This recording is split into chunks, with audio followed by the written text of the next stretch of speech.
相信大家在新年期间呢，都会吃很多干，而且也会留下很多干。然后这种干呢，大家有没有试过把这种干用来做成一个果酱呢？就是可以用来撒在面包上，或者是撒在饼干上。如果家里有剩下好多这种干的话呢，就不妨试一试把它做成果酱吧。首先呢，这干呢就洗干净，就是使用盐水去浸泡这干，大概30分钟左右。然后呢，我们就把这干的皮呢都洗干净。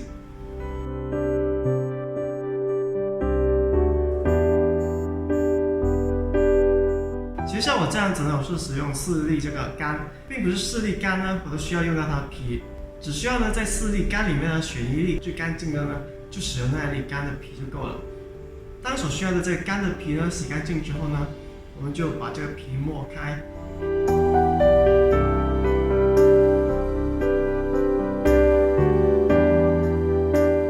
然后呢，就把干净这个皮呢先收起来。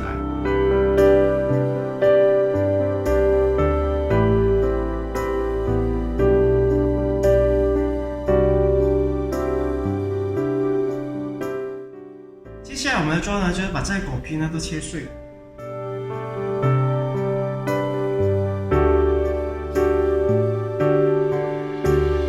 当这个果皮切碎之后呢，我们就放在一个碗里面待用。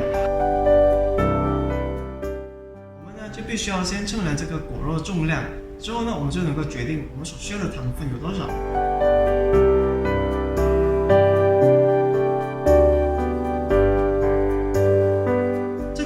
大概是450克左右，所以呢，我们需要的糖分呢，就大概是在150克左右。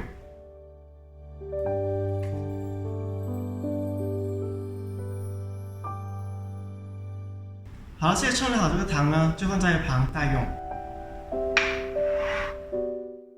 接下来做呢，就是把这个果的上面这些纤维呢，把它撕掉，就是把所有的这种白色纤维呢，都把它去除掉。其实呢，也不是说要非常干净，就是尽量呢，就是能清除的就清除掉，而且不单只是外层的，里面的呢这些也必须要把它清除掉。接下来做呢，就像这样子，就用刀在果肉中间呢这样切进去，但是小心你的手咯。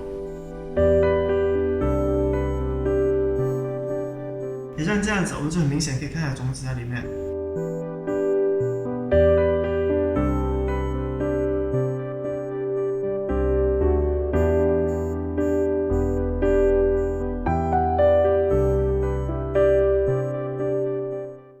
接下来呢，就用这个搅拌器呢，把这果肉都搅烂。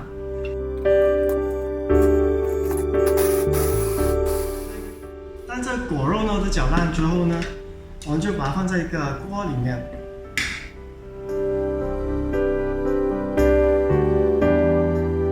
然后呢，就开小火，先把这些果肉果汁呢都煮热。当这果汁呢开始沸腾的时候呢，就可以把这些皮呢加进去。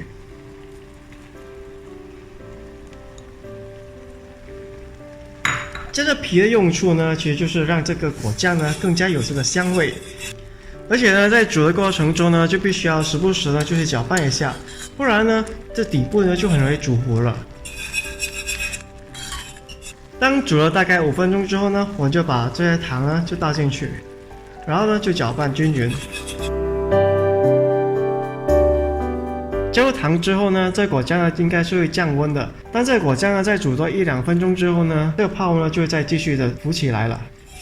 这个时候呢，我们也是要时不时去搅拌一下。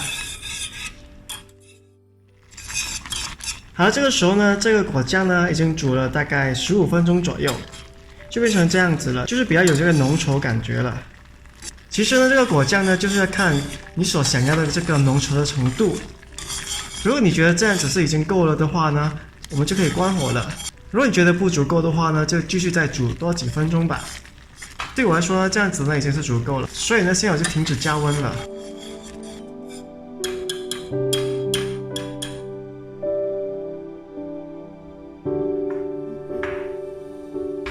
现在呢，就等这个果酱呢完全的冷却下来。当这个果酱呢都冷却之后呢，我们就把它放在这种已经消毒了这种罐子里面。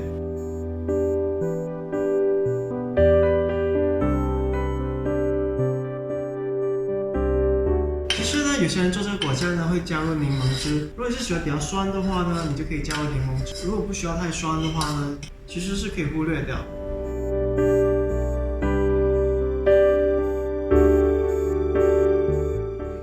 好，今天的这个果酱呢就已经做好了。今天使用的是4粒这个干，所以呢就做了大概是还不到1罐。如果要做到1罐的话呢，我觉得可能再多1粒或者半粒已经是够了。